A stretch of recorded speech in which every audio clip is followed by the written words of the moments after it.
बहराइच के महसी विधानसभा क्षेत्र स्थित रामलीला मैदान में आज उस समय जनसैलाब उमड़ पड़ा जब प्रदेश के मुख्यमंत्री योगी आदित्यनाथ ने विशाल जनसभा को संबोधित किया। इस दौरान विकास सुशासन की बातों के साथ साथ वन्य जीवों के बढ़ते खतरे पर भी मुख्यमंत्री का सख्त रुख देखने को मिला। मुख्यमंत्री योगी आदित्यनाथ ने महसी और नानपारा विधानसभा क्षेत्र को बड़ी सौगात देते हुए करीब 352 करोड़ रुपए की 70 विकास परियोजनाओं का लोकार्पण और शिलान्यास किया। उन्होंने कहा कि सरकार का लक्ष्य हर क्षेत्र तक विकास पहुंचाना और जनता को बेहतर सुविधाएं देना है। अपने संबोधन में सीएम योगी ने सुशासन को सरकार की प्राथमिकता बताते हुए कहा कि सरकार देश और प्रदेश समीक्षा और सुशासन से चलते हैं। उन्होंने दावा किया कि उत्तर प्रदेश को नई पहचान मिली और आज प्रदेश में निवेश का माहौल तेजी से बढ़ा है। साथ ही बेटियों और व्यापारियों की सुरक्षा को लेकर सरकार की प्रतिबद्धता भी दोहराई। सबसे पीछे की श्रेणी में तो देश के अंदर 600 जनपदों में से सबसे बीमार 100 जनपदों की सूची प्रधानमंत्री मोदी जी ने नीति आयोग के माध्यम से जारी करवाई थी। उनमें से बहराइच एक जनपद था। लेकिन बहनों भाइयों, आज जब बहराइच की इस विकास यात्रा को हम देखते हैं, कोई सोचता था ये बहराइच का बीमारूपन और उस भारतीय को चिंतित करता था। बहराइच के बच्चों के असमय बीमारी की चपेट में आना हर एक नागरिक के लिए चिंता का विषय था।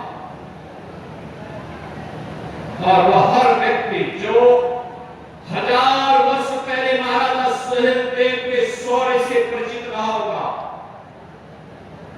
वह हर व्यक्ति जिसने महाराज बालान ऋषि के साधना और सिद्धि को देखा होगा, अनुभव किया होगा, वे हर व्यक्ति चिंतित हुआ करते थे।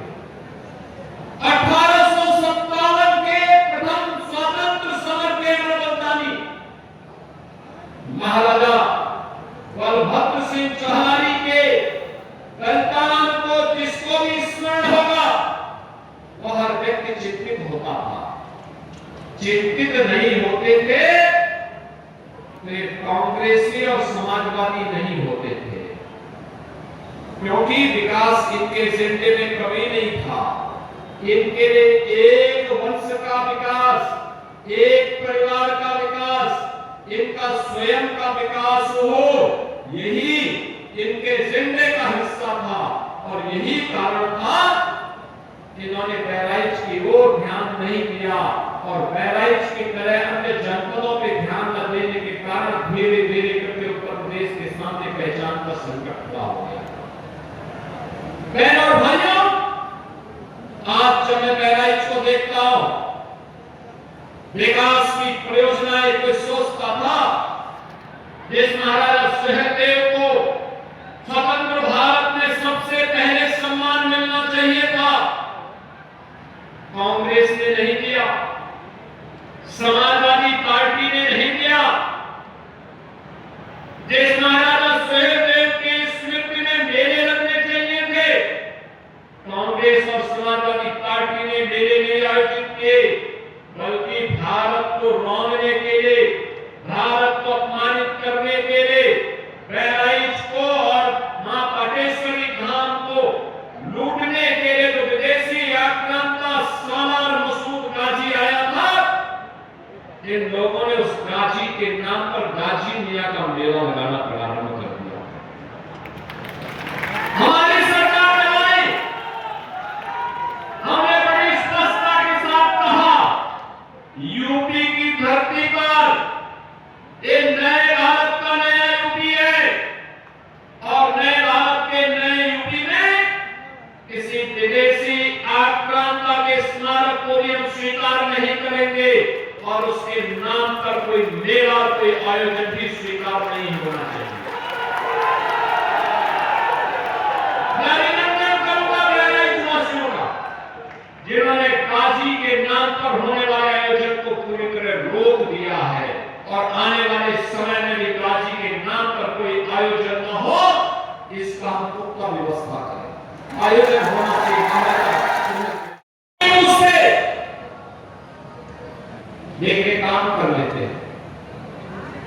बहनों और भाइयों, इसके लिए समय देना होता है, समीक्षा करनी होती है।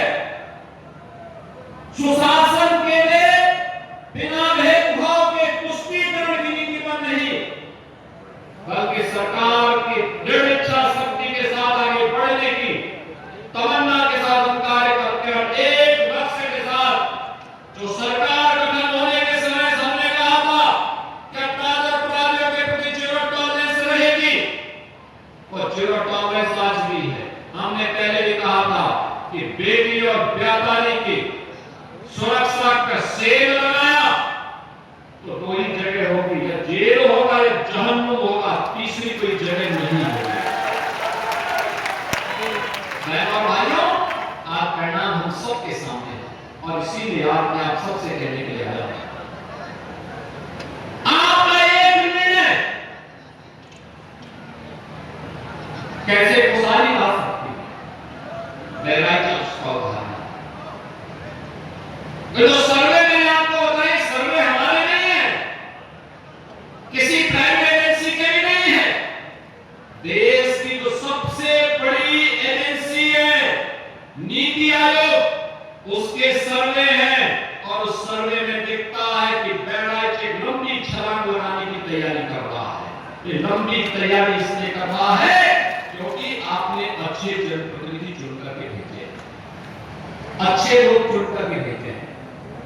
इन लोगों की मेहनत, इनका प्रयास आज विकास के रूप में आप सबके सामने आता है, और विकास की परियोजनाएं जब आगे बढ़ती हैं तो परिणाम आता है, और उसी परिणाम को देने के लिए आज मैं आपके बीच आया हूं, आपसे कहने के लिए कि बहराइच के पास इन संभावनाओं को और मजबूती देने के लिए आप बहराइच को फिर से उसकी पहचान को आगे बढ़ाने के लिए, याद करिए ना, कभी भारत की सत्ता का संचालन का केंद्र भी में क्षेत्र हुआ करता।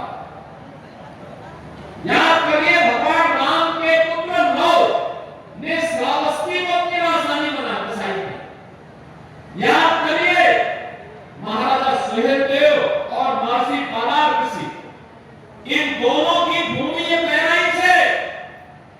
ये बहराइच पिछड़ा कैसे हो सकता, ये पिछड़ा कैसे हो सकता था, ये बीमारू कैसे हो सकता था? बीमारू बहराइच नहीं था, बीमारू उस समय की सरकारों की मानसिकता थी, जिन्होंने अपने बीमारू मानसिकता के नाते आपको भी पीछे धकेल दिया था, आगे नहीं बढ़ने दिया था। लेकिन जैसे ही प्रधानमंत्री मोदी जी के नेतृत्व में भारतीय जनता पार्टी की डबल इंजन की सरकार आई, यूपी में डबल इंजन की सरकार आई, आज बहनों और भाइयों, आप देखते होंगे परिवर्तन, हर क्षेत्र में परिवर्तन। अब उपद्रव नहीं होता है, अब तो उत्सव प्रदेश के रूप में यूपी ने एक नई पहचान बनाई। याद करिए, आज से 10 वर्ष पहले आप में बहुत सारे लोग होंगे जिन्हें देश के अंदर अलग अलग राज्यों में जाने का अवसर प्राप्त हुआ होगा।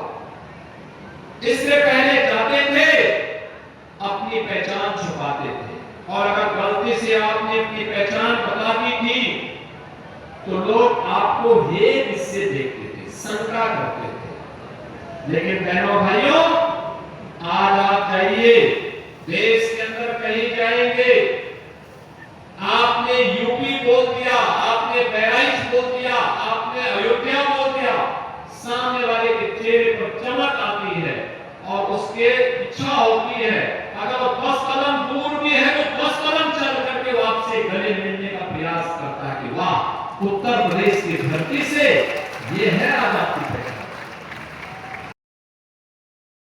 राजनीति हो या क्रिकेट, देश विदेश की ब्रेकिंग हो या आपके मोहल्ले की बड़ी खबर, सब मिलेगा एक ही ऐप में, सबसे तेज और भरोसेमंद। अभी डाउनलोड करें दैनिक भास्कर डिजिटल।